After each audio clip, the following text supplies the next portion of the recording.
Committee Room 29, Sound.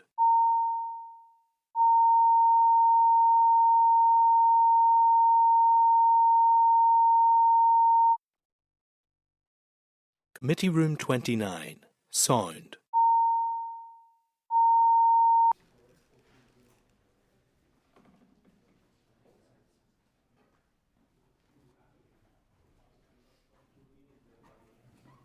Okay, members, thank you. So we're back. We are back confirmed in session? We are back live, yeah. We're not yet. No, sorry. Bear with me, Chair, we're I don't know why he hasn't opened it yet. broadcasting maybe under some level. We'll have to bring Andy in for that declaration. Ah, there we go, Chair, we're live. Okay, members, we're back in a live session. I'm just picking up again on the last, the actions out of the last session. Kelly, go ahead. Yes, sorry, just to follow up on what one of the witnesses had mentioned about the PAC and the Audit Office report had questions in it. If we could maybe ask the department, who will be aware of those questions being posed, does the strategy and answer all of those, and just to help us with that? Yeah. Members content with that? Yeah. Thank you. Okay, I'm going then, members, to agenda item 10, which is a briefing by the People's Postcode Lottery. And before I go to bringing the member that's briefing us in, I just check, members, any declaration of interest? Yes, Chair, sorry, I didn't say at the start. I am planning to bring forward a private member's bill on society lotteries, so declare that interest. Thank you, Sean. Andy? Yes, Chair, charity trustee, please. Yeah, thank you. And I'll also declare director of a charity as well. Yeah. Or trustee, should I say. Okay, members, so there's a copy of the briefing paper for this item in your table papers at page 57, and I'd now like to welcome the following representative to the meeting, Mr. Malcolm Fleming, who's the Director of Public Affairs with the Postcode Lottery Group. Malcolm, could you go ahead and make a brief opening statement, and then we'll move to questions from members. Thank you. Thank you, Chair, and good morning, just good morning. And thank you for inviting People's Postal Lottery to present to the committee. Before speaking about ourselves as an organisation, I'd like to reflect briefly on the presentation just heard from the Northern Ireland Anti-Poverty Network, because tackling poverty is one of the issues that lots of the charities that we fund in Britain actually work on. And indeed, some of the members of the network are operational in Britain. And for example, to date, our players have raised 3.7 million for the Trussell Trust, 5 million for Magic Breakfast to provide breakfast clubs in schools, 7 million for Bernardo's, 18 million for Crisis, the homelessness charity, and also 23 million for another homelessness charity, DePaul. And in present, these funds are helping tackle poverty in Britain, and we think it would be impactful if they were also be able to help here in Northern Ireland, where, as we've just heard, there is also significant need. To move on, People's Postcode Lottery is a company with a social purpose. We're owned by a not-for-profit foundation and were set up in Great Britain in 2005 purely to raise funds for good causes. We are part of the Postcode Lottery Group, which also operates similar lotteries in 4 other countries: the Netherlands, Sweden, Norway and Germany.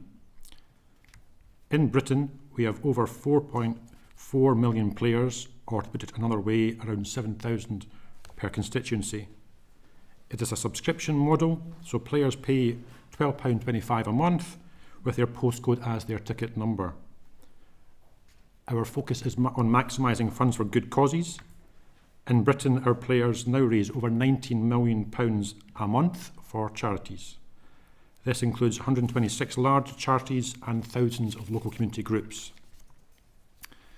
Charities receiving support cover a wide range of charitable causes, from supporting health charities such as Breast Cancer Now, Alzheimer's Society and the RNIB, to those protecting the environment like the Wildlife Trusts, the Wildfowl and Wetlands Trust and the Woodland Trust, those protecting our heritage such as the National Trust, the National Museums of Scotland and Wales, and also those working with animals such as Reading for the Disabled, Dogs Trust and Cats Protection.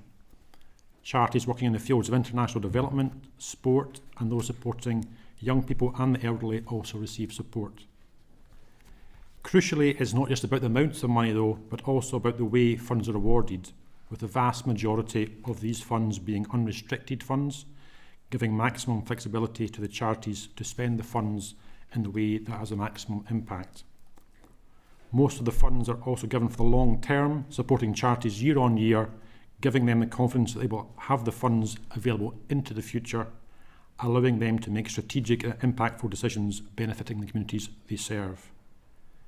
At a local level, our players have funded thousands of small local charities and community groups with grants of between £500 and £25,000. Last year, the average value of community grants per constituency was £50,000, and this amount is increasing over time and indeed has quadrupled since 2019. Of course, lots of the larger charities we fund, or our players fund, also have a local footprint in constituencies.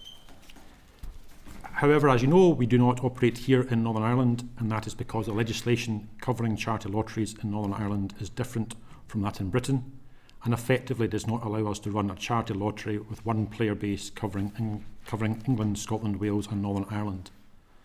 Despite not operating here, quite a lot of our adverts end up here, meaning people already know us. This has meant that for many years, residents of Northern Ireland have contacted us asking to sign up, charities from here have asked to access funding, and indeed politicians have asked us why we can't raise funds for charities in their constituencies. And that is why we have been looking into the possibilities to try and boost charity lottery fundraising in Northern Ireland, both by People's Postcode Lottery but also by other charity lotteries. We calculate that if we could extend People's Postcode Lottery into Northern Ireland, our players would raise £25 million for good causes within the first 5 years, reaching over £7 million a year from year 5 onwards. This would benefit many local community charities and larger Northern Ireland charities. It would also allow our existing charity partners, like those I have mentioned, to use funds in Northern Ireland. Crucially, this would come at no cost to the public purse. I'd also like to touch briefly on two specific matters. Firstly, the issue of gambling-related harms is a live political issue here as elsewhere. We take no view on the wider gambling sector except to point out that charity lotteries are a very different product from, for example, gaming machines, online casino games and sports betting. Firstly, charity lotteries exist for charitable benefit, not private profit. But secondly, lotteries, and especially subscription lotteries, are low risk from a gambling harms perspective. This is partly because of the low event frequency, with draws taking place once a month, meaning you can't chase losses. Unlike the National Lottery, People's Postcode Lottery also does not offer scratch cards or online instant wins, and we place a limit on the number of subscriptions you can take out. The second issue I'd like to touch on is the National Lottery, and we very much support the work of the National Lottery, not least because many of the charities our players support also get funds from the National Lottery.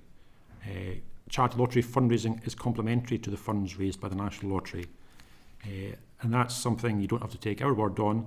The nature of the funding, that complementary nature, is clear from the annual statistics published on the sector by the Gambling Commission and shown in our briefing. And as you can see from the table on page 3 of that briefing, sales of the National Lottery have grown over the last decade and a half. At the same time, sales from the charity lottery sector have also grown, helping to raise record amounts for good causes. The Chief Executive of the Gambling Commission, in evidence to the House of Commons Culture, Media and Sport Select Committee, also talked about how charity lotteries presented no threat to the National Lottery.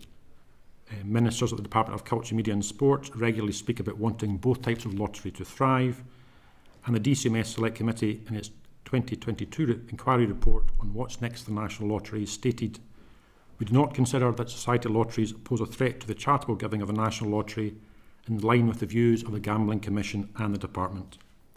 Recent years have seen significant reforms to society lottery legislation that have allowed total sales and good cause returns to reach record levels at the same time as the National Lottery has achieved record sales." If so minded in terms of how to best pass legislation to unlock these funds for Northern Ireland, we are relaxed about the best process to do that and are very happy to work with MLAs, this committee, the Communities Minister and his executive colleagues to find the best route. We warmly support the work being done by Shan Mulholland, who has brought forward a member's bill. But if the easiest route to obtain the required changes is through a legislative consent motion and some tweaking of the 2005 Gambling Act at Westminster, that would also be fine with us, Ultimately for us, it is securing the funds for Northern Ireland charities that matters.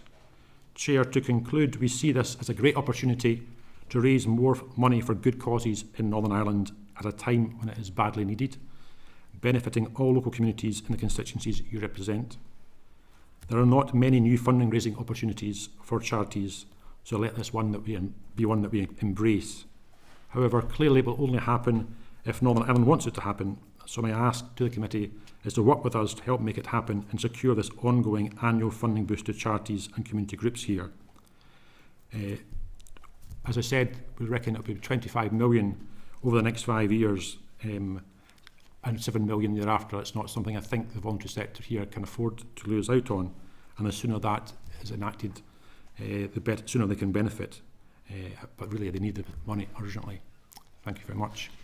Okay, thank you, Malcolm. And I suppose a couple of things that I was going to ask. You've touched upon the gambling-related harms issue, and I know you've identified that as low risk. I suppose part of the concern for committee is the other part of that harm matrix is around regulation, and we have very poor regulation here.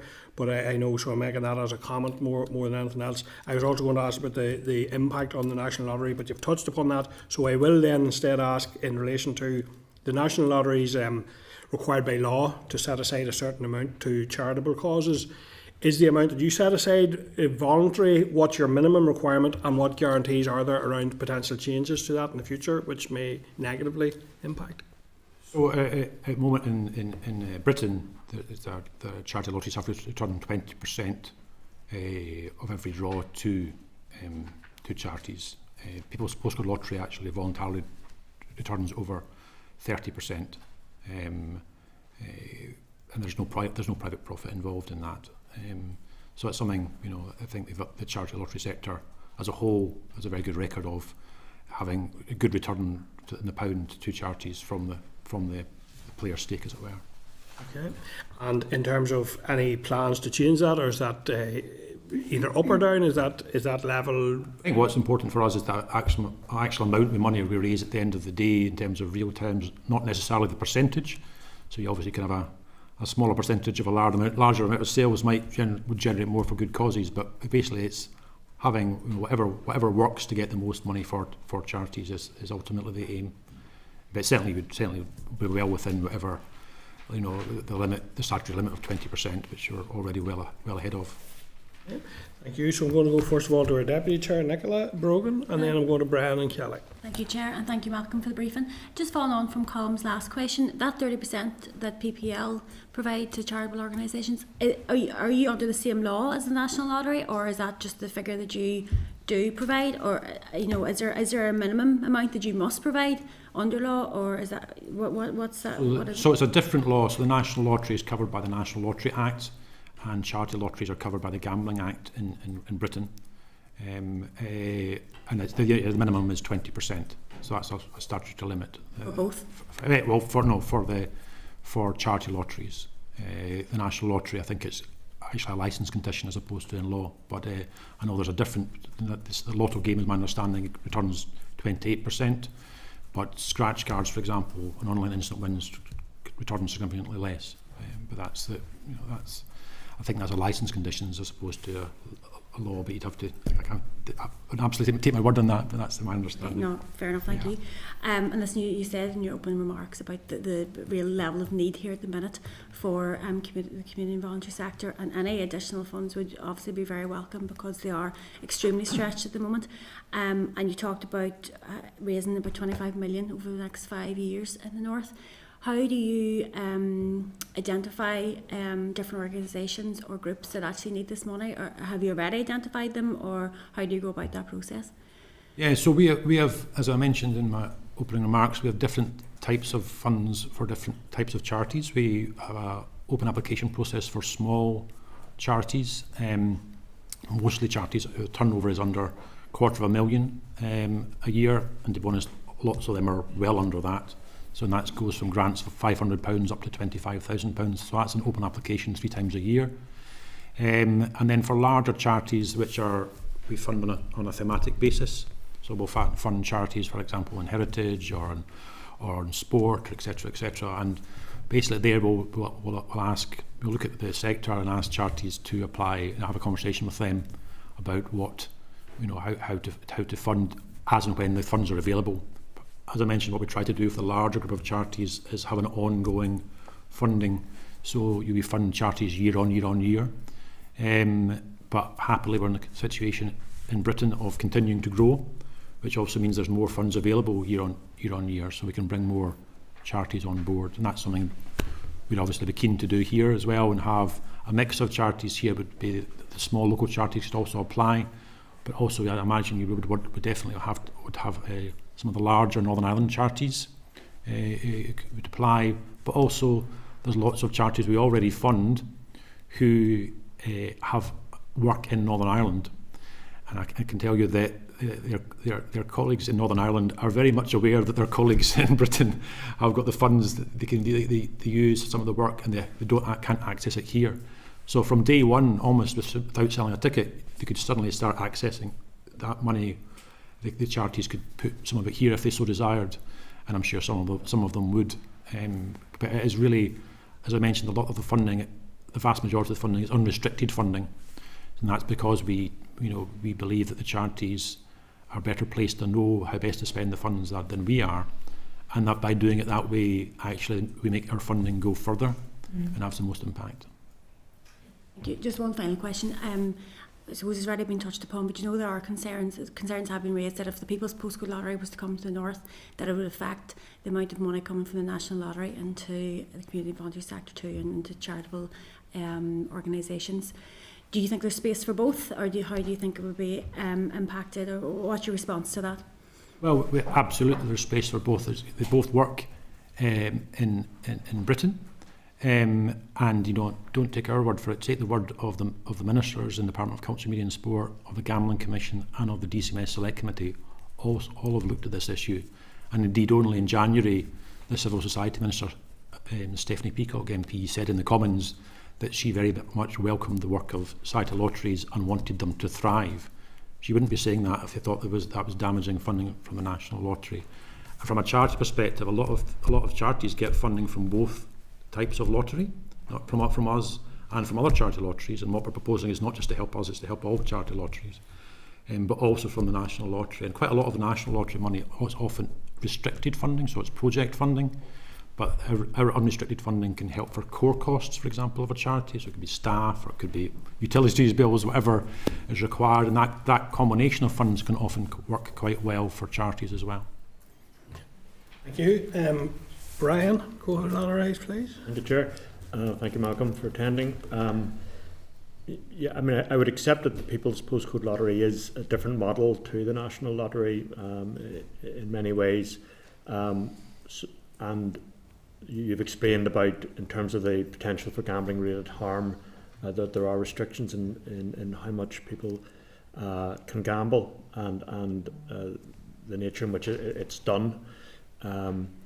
So I just want to ask a bit more about the consequences of changing the legislation. So you explained that the National Lottery was created through a specific act at Westminster, which was, I presume, was to prevent a proliferation of similar national level lotteries, so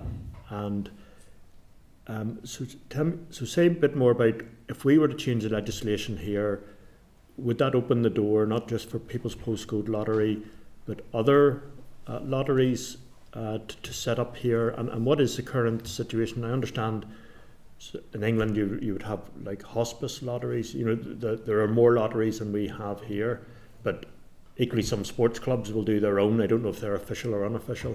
So just what would be the consequences of changing the legislation here?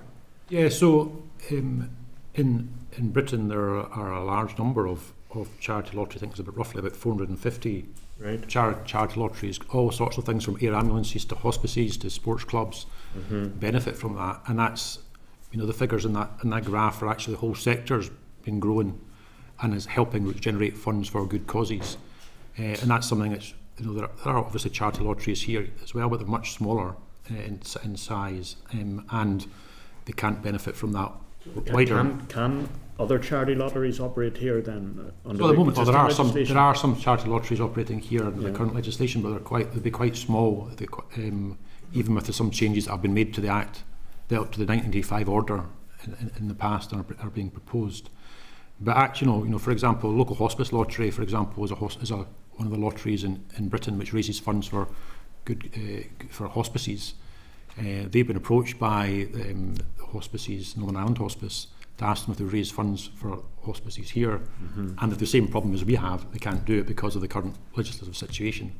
They reckon if they could operate here, as well as in GB, that would be at 1.4 million for hospices here, which I can tell you is also very badly needed. So yeah, there's multiple benefits, I think, from this, from what we're proposing, not just for the charities who benefit from what we're doing. And for example, a lot of other organisations, charities will run lotteries themselves. So organisations perhaps working on supporting people with particular illnesses or disabilities will sell lottery tickets, but can't sell them at the moment to perhaps supporters in Northern Ireland. Is there a restriction on the scale of what lotteries can currently operate here? You're saying some charity lotteries do operate here legally, is that right? Yes, so there's basically caps on sales. There's a sales limit? Yeah, there's sales limits, and there's also caps on prizes. Right. And that's basically what means you can't have, well, it means you can't have them at the same scale, but also it means because those caps are different from that in GB, basically the two bits of legislation don't work together to basically mean you couldn't operate. You're very quickly getting a problem. For example, if your top prize in Belfast was different from your top prize in Birmingham, soon people would be complaining if their postcode came up in the draw. So you need to have something that works together. Right. So is the change in legislation that you're seeking, would it be generic, or would it wouldn't be naming People's Postcode Lottery, or? No, it wouldn't be naming People's Postcode Lottery. It could open the door to other lotteries then? Yes, which we see as a positive. We think that's a positive thing, because it would mean that the regulation of those lotteries as there are as currently. Okay, thank you. Yeah. Okay, thank you, Brian. Kelly. Thank you very much, Chair. I have a number of questions that you might be able to give one-word answers to. So Nicola has already, to be honest, asked one of them. And Northern Ireland is a marketplace. And in that marketplace at the moment, with regards to lotteries, as you say, there's other small charitable lotteries, but the National Lottery for 30 years has been there. Can I just double check then? So the National Lottery at the moment, we have that because of Westminster legislation, and we know my colleagues looking at legislation for People's Postcode Lottery and such to come into Northern Ireland. But I'm just trying to think about that market in Northern Ireland. So currently we have National Lottery, and they do provide for good causes here. I'm just wondering, the National Lottery in Northern Ireland, we benefit from players elsewhere in the UK. Is it a case then that when People's Postcode Lottery comes here, that it will be the money raised in Northern Ireland, the good causes in Northern Ireland benefit that portion of that money, or is it something that comes in for the whole of the UK players? Our proposal would be that you benefit from the whole of the UK market. So, the same as the National Lottery, you could, and that's also partly because of our ethos of giving the most flexibility to charities. So the charities might one year think, well, there's more of a need here or a need there. So we think that's the best way of doing it. And you mentioned there about it's a subscription of $12.25 per month. Yes. Is that paid by direct debit? Direct debit. I mean, sometimes I think you can also do it by PayPal, for example. But yes, yeah. And then I'm just thinking about that direct debit piece, because the National Lottery, as we know, you can go online and top up your account and do things like that. But has the subscription increased because of rate of inflation or anything like that? How's that gone? Well, it's £10 a month for quite a number of years, and then a couple of years ago increased to £12 a month, and then £12.25. So it's slightly increasing, partly because of costs of everything as inflation generally. But that happily has resulted in us being able to also significantly increase the funds to good causes. Because if you and I'm just wondering, those that pay by direct debit, are they notified in advance of any increases and things like that? Yeah, absolutely. Any change to our terms and conditions under the rules set by the Gambling Commission, we have to tell all of our players. Yeah. I suppose one of the differences with the National Lottery is because the National Lottery you can play by going to a corner shop and buying a ticket without having to give your name and address, we know who absolutely all of our players are. Yeah. We could literally have their postcodes, so we obviously have to tell them if we're changing the terms and conditions of how they play, which would include a change to the price. I'm very excited by the potential of 7 million, but it's sort of 7 million that will be made up of some of the money that would have been going to the National Lottery, and some of the players are coming to people's postcode lottery in the future. But I'm just trying to think, to get to that 7 million for Northern Ireland, have you a rough idea of how many, and please forgive me on this because I don't understand this, in the People's Postcode Lottery you've got one postcode for a house. Does that mean it's one ticket per house, or can every person in the house pay for it? So I'm just trying to think of what would be the ticket sales you need to achieve to get to that 7 million for good causes. Well, first of all, we think it will be an additional 7 million. We don't really see it as being, if you look at the figures in GB, it will grown alongside the National Lottery. I don't see any reason why that should be different here. But but in terms of the post, how it works with your postcode, basically your ticket number is per player. Okay. But postcodes, it varies a little bit, but a postcode often covers about 15, 20 odd houses. So if you're playing and your postcode's in the draw, which means if you win, your neighbours also win. Mm-hmm. So it's really about communities running together, and that's a important part of the model, and one that's very popular with lots of our players. Yeah. And have you any idea of sort of the ticket sales that you? Well, basically, what we're I think at the moment is about 15% of players of households in GB have a player playing. So that we reckon it would take about 5 years to get up to that equivalent level in Northern Ireland. But actually, what we've found is, having spent more time here over the last period, that people know us already, because a lot of the advertising ends up here, even though we're not trying to spend money advertising here because we can't sell it. So actually, a lot of people have said, "Oh, I'll definitely play," and we've even had people saying, "Well, I don't normally be involved in gambling or that, but just the fact that I've been annoyed by it saying you can't play is enough to get me feeling that I should play." So I think I would have no problem in terms of getting sales to happen. Okay. Thank you. Okay, thank you, and thank you, Malcolm, for coming along today. Appreciate your presentation, and we'll keep an eye on this issue, and we'll see if there's any further actions coming out of today's session. Thank you very much. Okay, thank you, members. So, members, I'll check if there's any follow-up. One of the things I did want to suggest was, know that the National Lottery has already also requested to brief the committee, and I propose that on the back of this briefing today, we invite them in to brief, as you know, so that they're sort of, we can consider both together. Andy, go ahead there.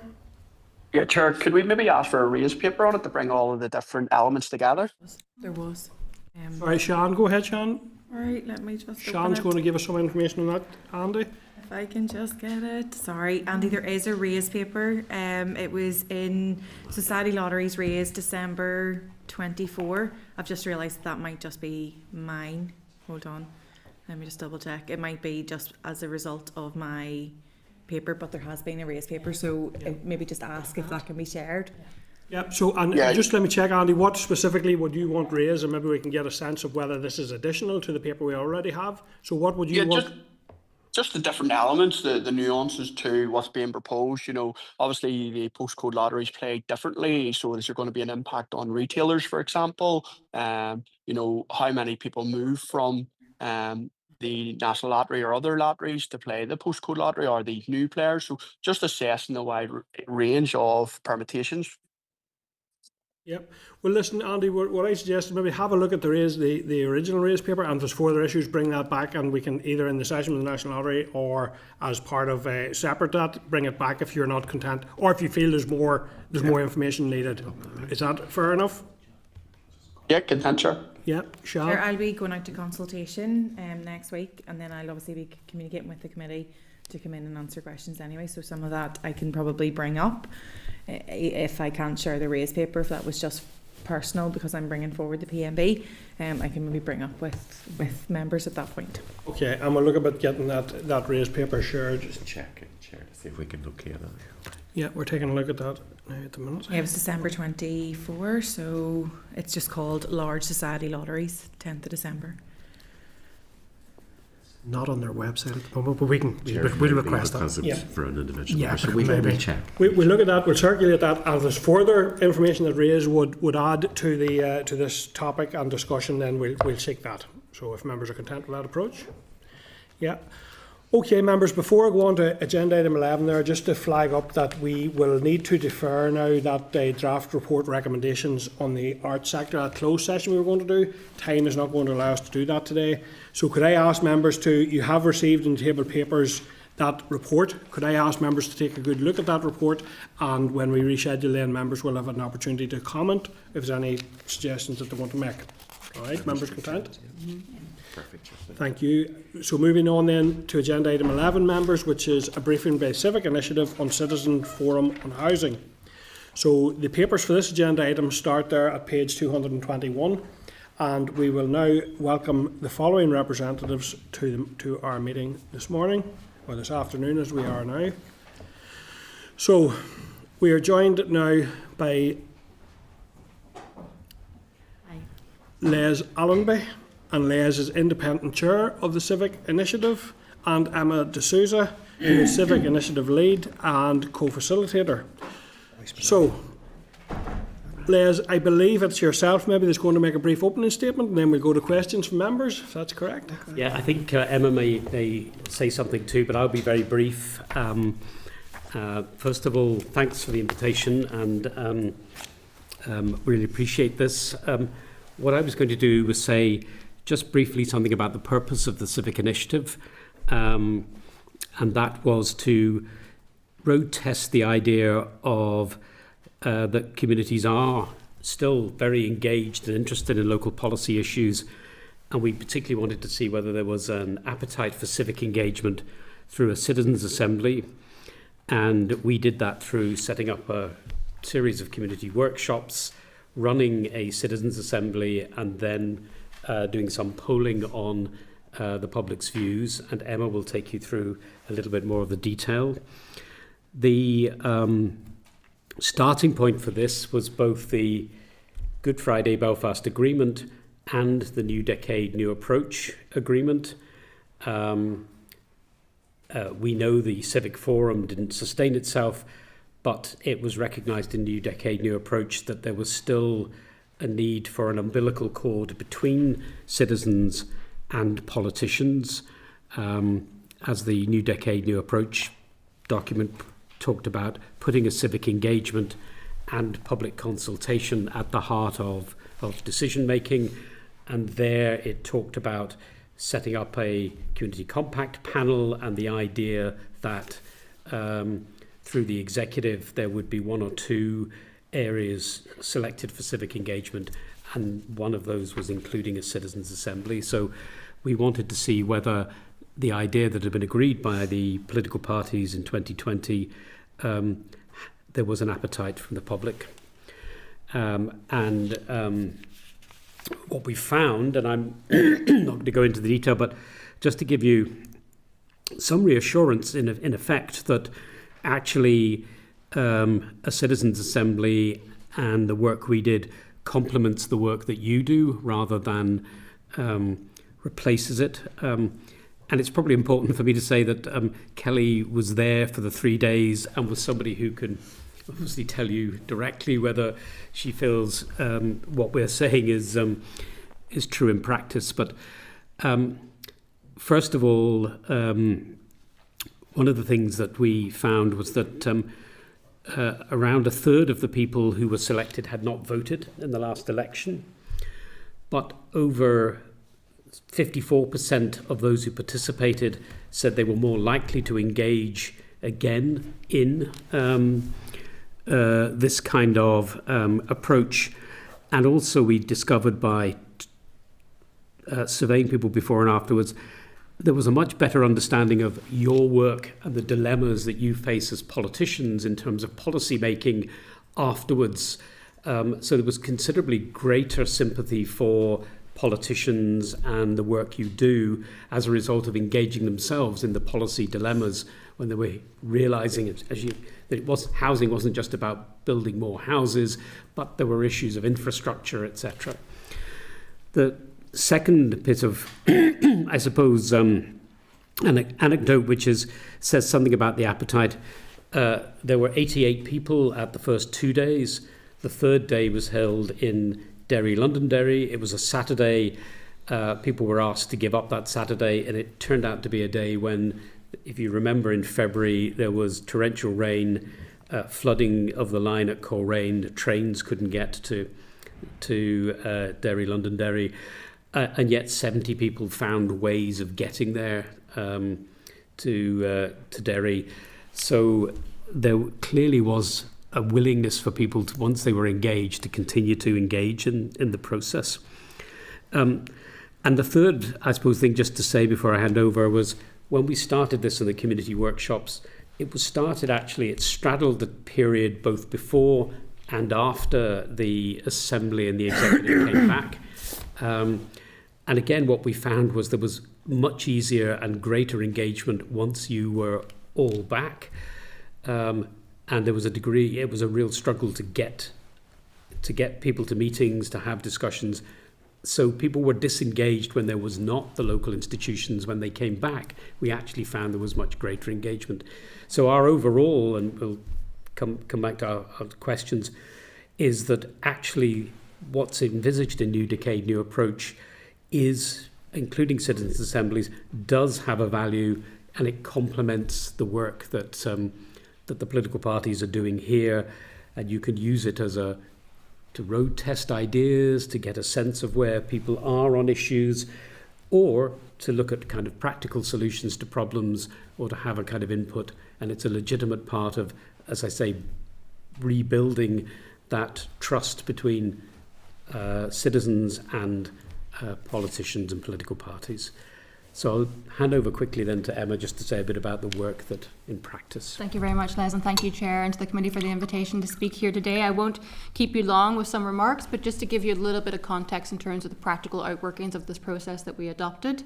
So the topic of housing was selected for the Citizens' Assembly model. That topic was selected following 38 community-based workshops that we did right across Northern Ireland, 3 of which also took place in Monaghan, Cavan and in Dundalk.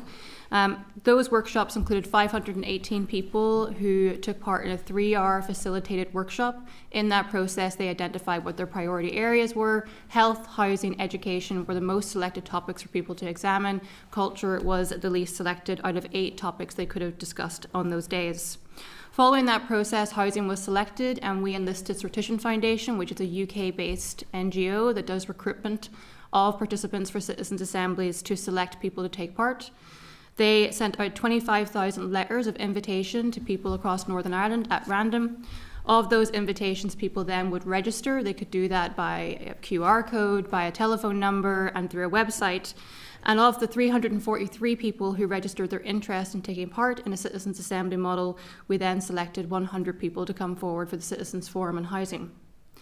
In that process, we then ended up with 84 people who went through the 3 facilitated days of deliberation with the Citizens' Forum on Housing. In terms of some demographics on that included 45% Protestant, 37% Catholic, and 18% other. In terms of educational attainment, there was a broad range of educational attainment, including 6% no qualifications, 15% level 1, 10% level 2, 27% level 3, and 42% level 4. It was spread across age ranges and also across the geography of Northern Ireland to ensure that we had a representative sample of Northern Irish society. Of those citizens, they then deliberated over the course of 3 days through a participatory democracy structure. They heard from 18 expert speakers, so it was quite condensed in comparison to some other Citizens' Assembly models that take place in the UK or in the Republic of Ireland. Over the course of those 3 days, they took part in small table discussions with facilitators. They examined key issues. They heard from speakers ranging from construction workers to the housing executive to renters' rights organisations, and they were very robust in their questions. They ratified 38 recommendations by a consensus vote of 80% plus, and they created a shared vision for housing. As my colleague Les has already said, there was a shared determination from those taking part in the Citizens' Assembly model. The pace at which they actually developed relationships, considering that these were people who had never taken part in a Citizens' Assembly model before. These weren't policy heads like us sitting here today. These were regular citizens who were coming into a topic that they had quite a low level of knowledge on. They self-identified their knowledge of housing to be 4.4 on average when they went into the process. When they came out of the process, it was 7.8 on average. And we also know that they became more engaged in politics, with 54% saying they were more likely to engage in political processes as a result of taking part in this assembly. So yeah, I'll leave it there. Thank you. Okay, thank you very much both. And just to say, personally, I have to say I'm very interested in the process and the overall, and that's from a point of view of engagement and participation. I think we should and can do much more of that. We've talked about co-design and co-production here throughout this committee meeting, and I see this as fitting into that same where there is value in including more people in the discussion. You get better solutions, you get more voices of experience. So I'm very interested in the process in that sense. I have also sat in as an observer on a previous one that was done around loneliness, Red Cross and some of the other organisations did.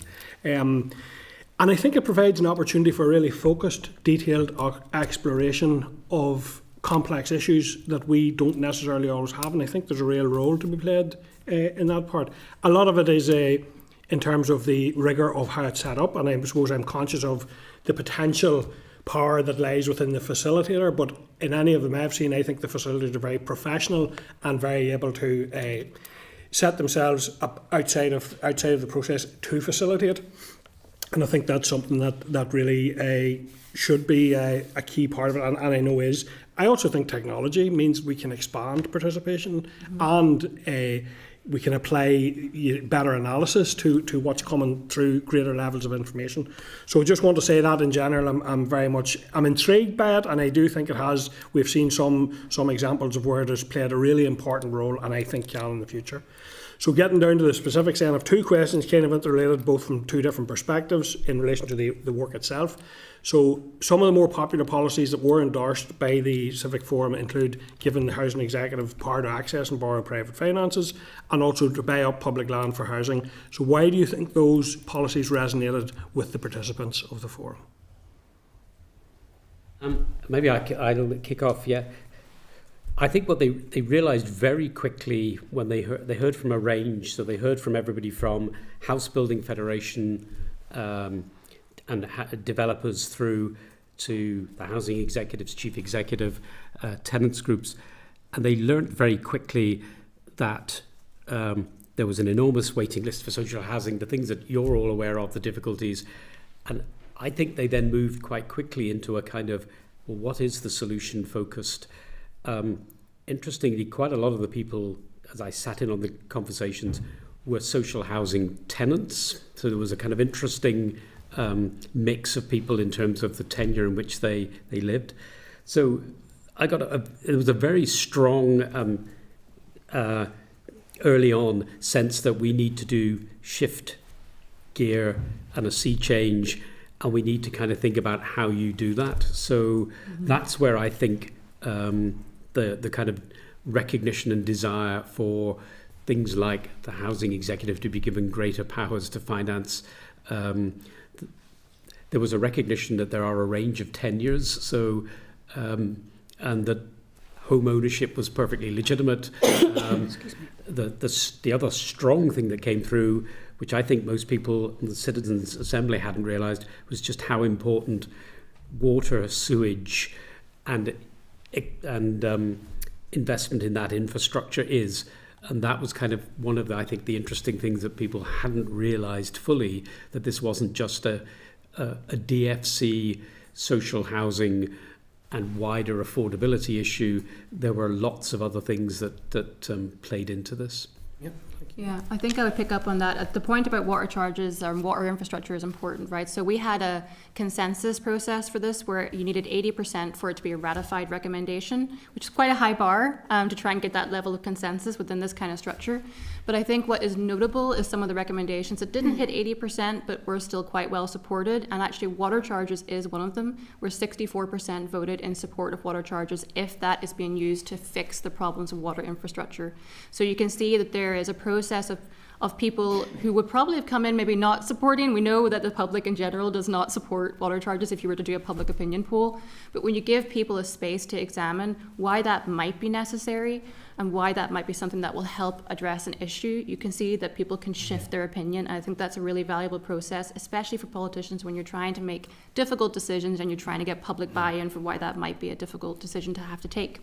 But the point around why they took that process, we only had 3 days, which actually is quite a limited amount of time. If you look at comparable structures in the UK or in the Republic of Ireland, people are given a lot more time for a citizens' assembly structure. We were limited by the resources that we had because we were trying to test this model to see if it would be effective. And with that in mind, we were very solutions focused from the beginning. So not only did we ensure we had a range of speakers that were going to give different perspectives, but we also made it clear to speakers who were coming in that we want solutions. We want to hear from you as to what the answer might be or what you think the solution might be. And also the people who were taking part, all the citizens knew that their goal here was to find an answer, find a solution that might work. And that was reflected in how they asked questions of speakers, how they interrogated the topic.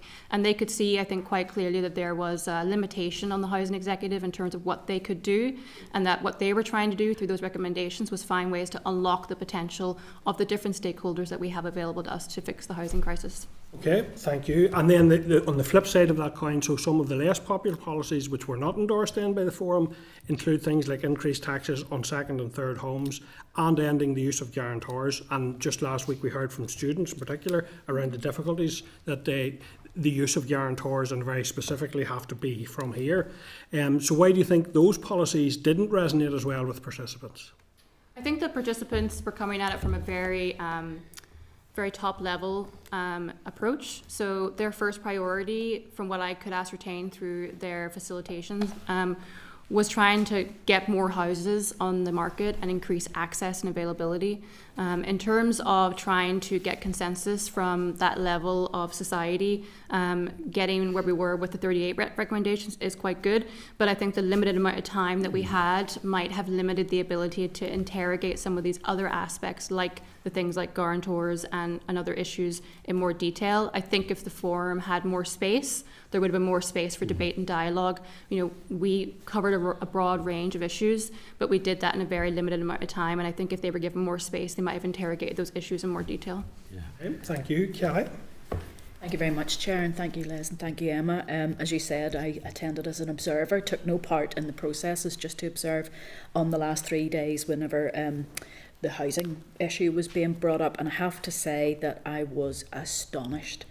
The presentations by the expert bodies that were brought in, I thought this is going to lose people. There's a lot of information, and to be honest, I was very naive as to how well the group understood, asked questions, and actually then were able to come forward with as you say, solutions. As an observer, it really drew to me that this is not something that politicians should be afraid of. It is a mechanism that can either help to coalesce around a policy or to help to see where a policy could go to. And the one thing that I just wanted to ask is about that process, because I know the housing outcomes that happened and I'm very excited by some of them and it's where they're going to go. But I wanted to check the housing subject that was picked. At the end of the day, it wasn't going to be as controversial, say, as you know, if we talked about end or start of life or, you know, something like integrated education, for instance. It wasn't controversial. Everybody had an experience of living in a house. So that helped, I think, with that group.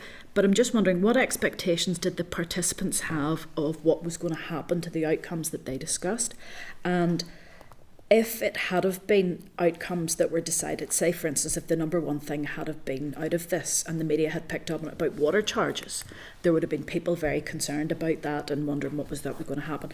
Is there any thought to how you could protect those participants or support them if in the future a civic initiative was on something that was more controversial, and to help those people to deal with the outcomes of, say, being attacked because they have taken and made a decision that or a recommendation that the wider public hasn't had the opportunity to think about in the way that they have, and how they've come to their position? Yeah, there are processes. there are examples actually elsewhere of taking really difficult issues. In the South, an abortion was one. A citizens' assembly was used. I don't think anybody thinks that the citizens' assembly then becomes whatever the citizens' assembly says goes. What citizens' assemblies are often about, and end of life might be a good example. Whether you should have tax varying powers might be a kind of another one. It's to take difficult issues, and I hope we did it with the people who are involved in this, and say, what we want is your views and voice to be heard, and then to go, it still goes somewhere else. The decision making is not taken by the Citizens' Assembly. And it's about then starting with hearing, not just you're going to get a plurality of views, but it actually also allows people to hear from the various diverse aspects of that. The example in the South was very good. You had pro-life, pro-choice, you had nuanced within that, and you get a sense of where citizens are. Yeah. And that process is embedded in, they are. I mean, our one, we'd hoped to have 100, we had 88. They were 88 chosen at random. And inevitably you get some people, for example, with us, who knew quite a bit about housing, because it is a kind of lottery. You had others who knew next to nothing. But almost all of them on housing had a lived experience of the issue. And where I think is really important, take tax varying powers. It's the difference between saying to people, well, do you want to pay more tax? Well, I don't think you need a citizens' assembly to answer that. But if you said to people, would you be willing to pay more tax in the following circumstances, you start to road test ideas that might be valuable then to politicians. And this is a genuinely more participative process than what we tend to have, which is a kind of series of phone-ins that tend to be adversarial, and people who are either absolutely wedded to one position or absolutely wedded to another position end up debating. And you have a sense actually that people out there get turned off by that. And we want to kind of move away to getting a genuine feel for what citizens think. And that's intelligence for you in your deliberations with party policies, etc. One of the things that I learned from this there were things that I would have been, personally very strongly take a view about.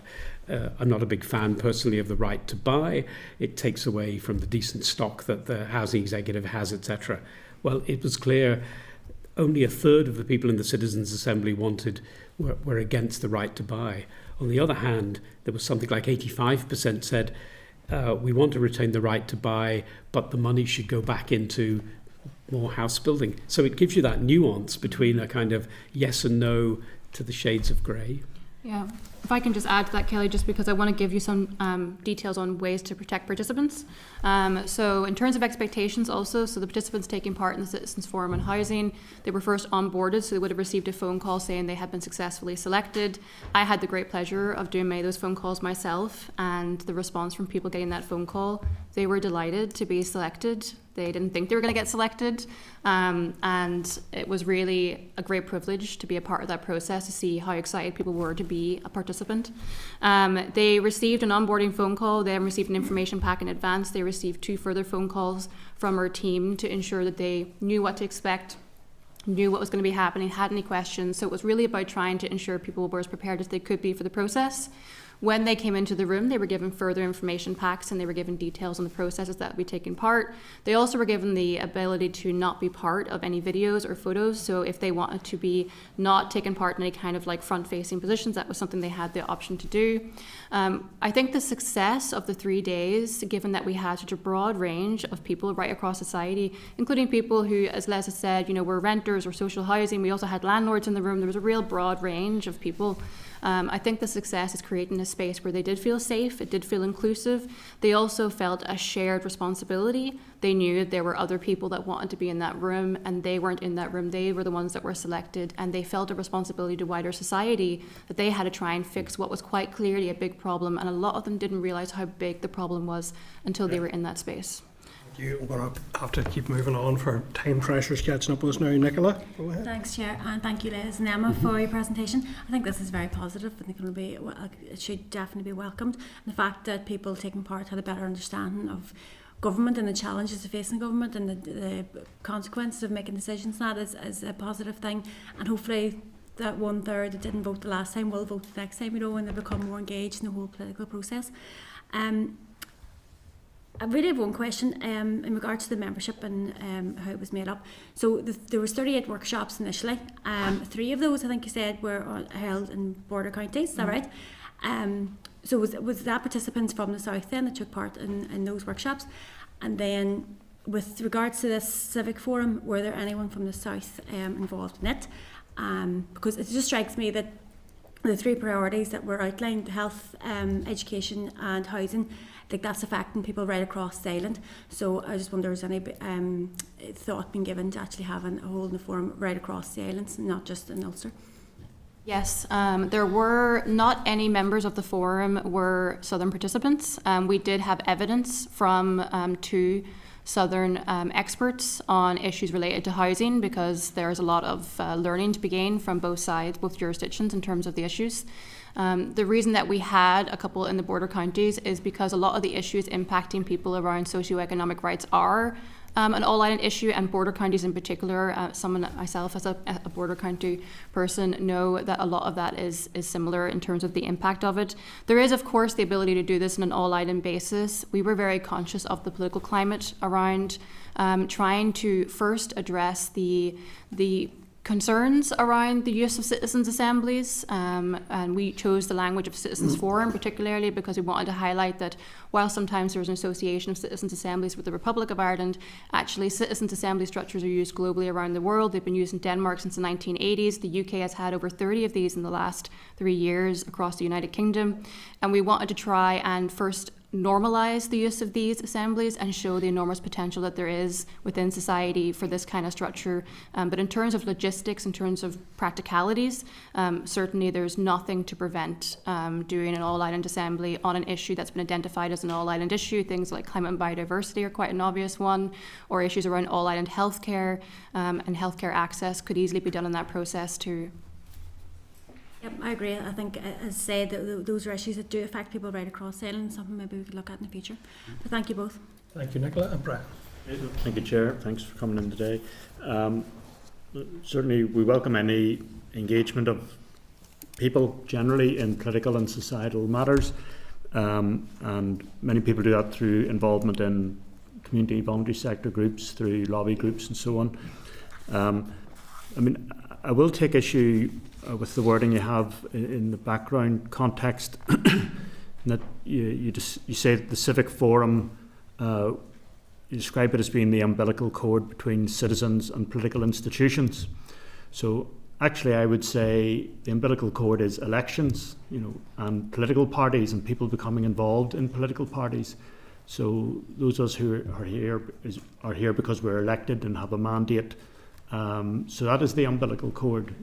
People sometimes talk about political representatives and community representatives. So actually political elected representatives are community representatives because they're elected by the people and have a mandate.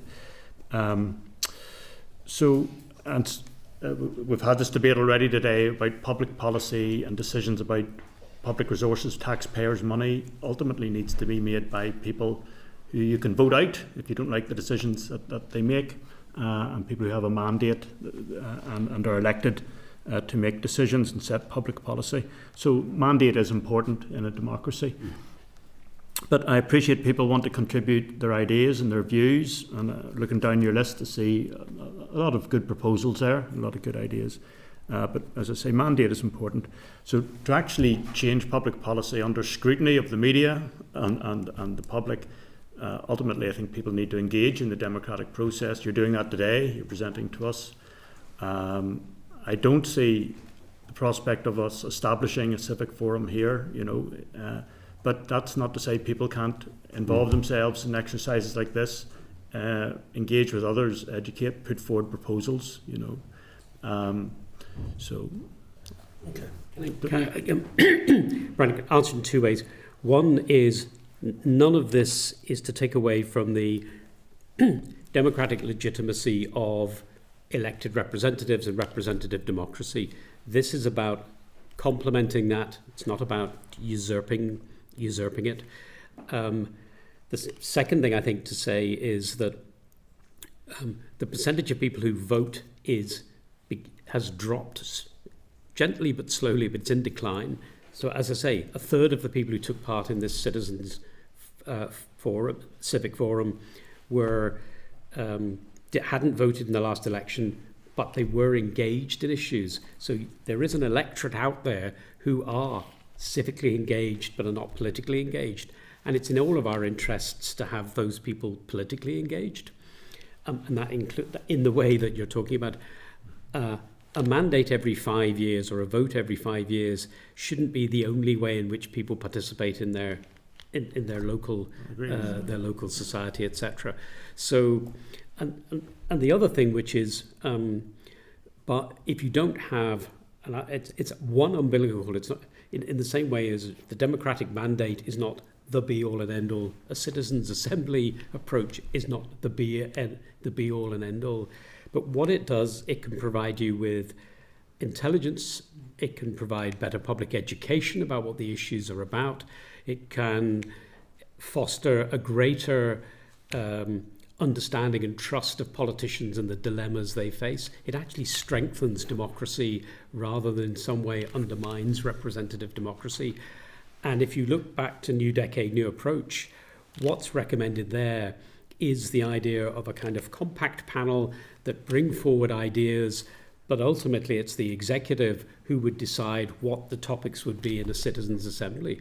So this would still be about representative democracy, if you like, having the say in how that complements. So it really is about dovetailing, not about two separate things that somehow are not interconnected. Okay, thank you, Brian. And just to say, in the interest of balance, it has been discussed several times at today's meeting and previously, and Brian's point is noted in terms of his being a member of this committee. However, the committee has very strongly, as a body, expressed our support for a co-design process and that should be done. And we have been critical of the department in relation to how current co-design processes are being managed and the future potential of further co-design processes. So we just want to put that on the record as well. But listen, thank you. That's interesting outcomes and an interesting process, and I look forward to looking at that in further detail as time goes on. Thank you very much. Thank you. Thanks for your time. Thanks. Okay, thank you. Members, any other actions or follow-up actions members want to flag as a result of that, or are we content now to move on? Go ahead, just Kelly. to flag, there's an event on Monday evening at 5 o'clock in the Senate where there'll be more detail provided about the report. Okay, thank you for that information, Kelly. Okay, members, moving on then to item 12, which is a forward work programme, and that's contained at page 287. Do members have any comments, or are they content to note the forward work programme? Kelly? Could I just double check? I know that it's a colleague of ours, so I'm just asking. Danny Donnelly's due down for the 3rd of April meeting. That's just if we could maybe let him know a bit more detail about what's going on, because I think he's had a change in researcher recently, and it's just, I've said to him, it's on the forward work plan, Danny, but I think maybe it's just to confirm when we need him. Yeah. And we've been in contact with him. But we will contact him again, yeah. Thank you. Thank you, Sean. Members otherwise content? Thank you, Chair. Members. Agenda item 13, members. Any other business? Do members have any other business they wish to raise today? No? Thank you. And then, members, date, time and location of our next meeting. Our next meeting will be at 10 a.m. on Thursday, 3rd of April 2025, here in room 29. The meeting is now adjourned, and I'll ask the clerk to take us out of broadcasting. Committee Room 29. Sound.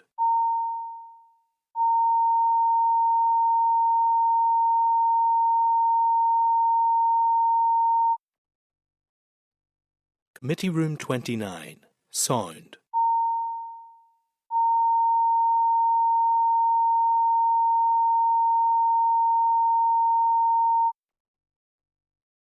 Committee Room 29. Sound.